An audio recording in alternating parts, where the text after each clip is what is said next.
Hey guys, Lord Naren White here, the Holy Ghost, the one true God. Back with you with the next video in my series reading Dracula by Bram Stoker. Without further ado, returning to Dracula as read by Lord Naren White. "What can I do?" asked Arthur hoarsely. "Tell me, and I shall do it. My life is hers, and I would give the last drop of blood in my body for her."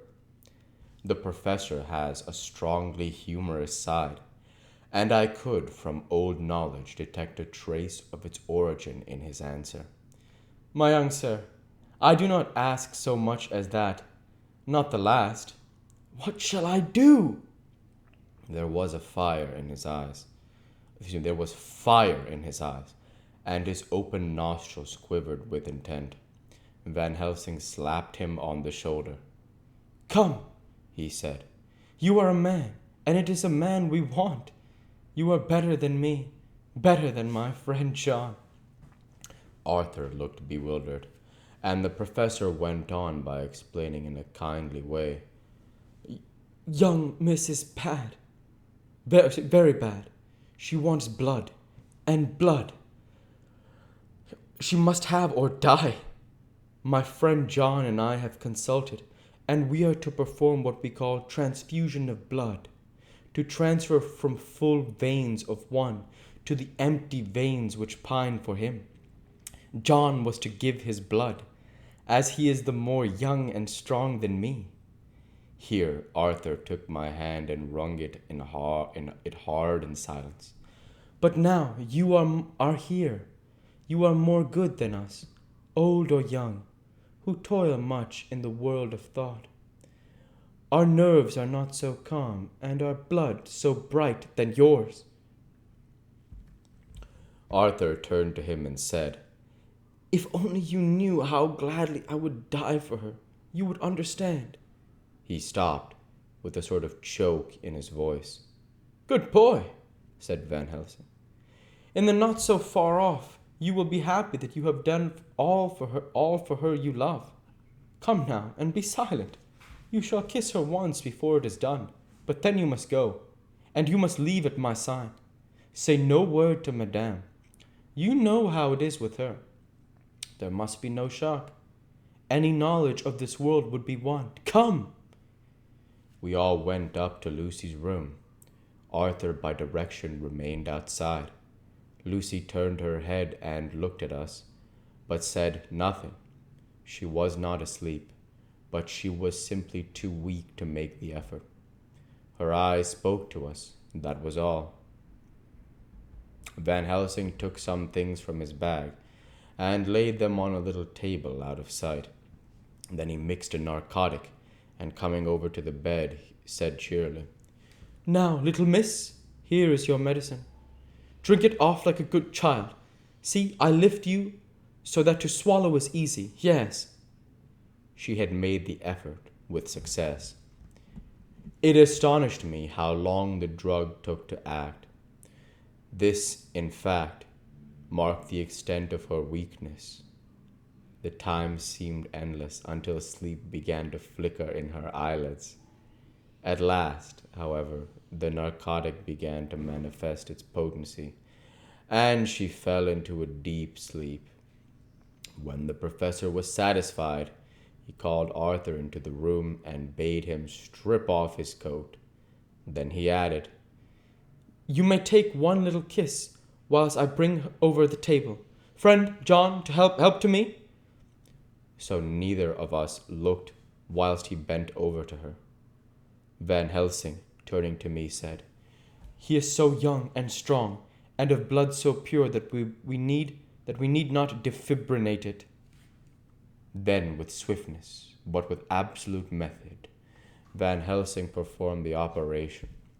As the transfusion went on, something like life seemed to come back to poor Lucy's cheeks, and through Arthur's growing pallor, the joy of his face seemed absolutely to shine.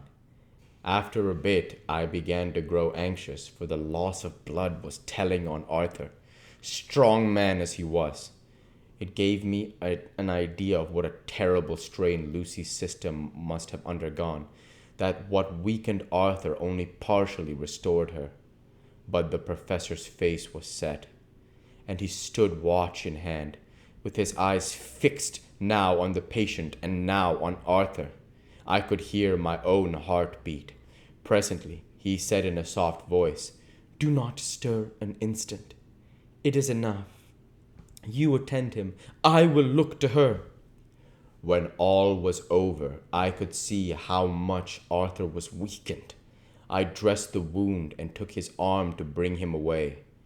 When Van Helsing spoke without turning round, the man seems to have eyes in the back of his head. "The brave lover, I think, deserve another kiss, which he shall have presently." And as he had now finished his operation, he adjusted the pillow to the patient's head. As he did so, the narrow black velvet band, which she seems always to wear round her throat, buckled with an old diamond buckle which her lover had given her, and was dragged a little up, and showed a red mark on her throat. Arthur did not notice it, but I could hear the deep hiss of indrawn breath, which is one of Van Helsing's ways of betraying emotion. He said nothing at the moment, but returned to me, saying, "Now take down our brave young lover, give him of the port wine, and let him lie down a while. He must then go home and rest, sleep much and eat much, that he may be recruited of what he has so given to his love." "He must not stay here. Hold a moment." Excuse me, this is still in Van Helsing's voice. "He must not stay here. Hold a moment. I may take it, sir, that you are anxious of a result. Then bring it with you. That in all ways the operation is successful. You have saved her life this time, and you can go home and rest easy in mind that all that can be is. I shall tell her all when she is well. She shall love you none the less for what you have done. Goodbye." When Arthur had gone, I went back to the room. Lucy was sleeping gently, but her breathing was stronger. I could see the counterpane move as her breast heaved. By the bedside sat Van Helsing, looking at her intently. The velvet band again covered the red mark. I asked the professor in a whisper, "What do you make of that mark on her throat? What do you make of it? I have not examined it yet." I answered, and then and there proceeded to loose the band. Just over the external jugular vein there were 2 punctures, not large but not wholesome looking. There was no sign of disease, but the edges were white and worn looking as if by some trituration. It at once occurred to me that this wound, or whatever it is, might be the means of that manifest loss of blood. But I abandoned the idea as soon as it formed, for such a thing could not be. The whole bed would have been drenched to a scarlet with the blood which the girl must have lost to leave such a pallor as she had been before the transfusion. "Well," said Van Helsing. "Well," said I. "I can make nothing of." The professor stood up. "I must go back to Amsterdam tonight," he said. "There are books and things there which I want. You must remain here all night, and you must not let your sight pass from her." "Shall I have a nurse?" I asked. "We are the best nurses, you and I. You keep watch all night. See that she is well fed. Later on we can sleep, you and I. I shall be back as soon as possible, and then we may begin." "May begin?" I said. "What on earth do you mean?" "We shall see," he answered, as he hurried out. He came back a moment and put his head inside the door, and said with a warning finger held up, "Remember, she is your charge. If you leave her and harm befall, you shall not sleep easy hereafter." We'll go ahead and stop there for this week. As usual, I want to say thank you for watching, and I hope you enjoyed. Please like, comment, and subscribe, as it greatly helps the channel. Light be with you all. Take care, and thanks again.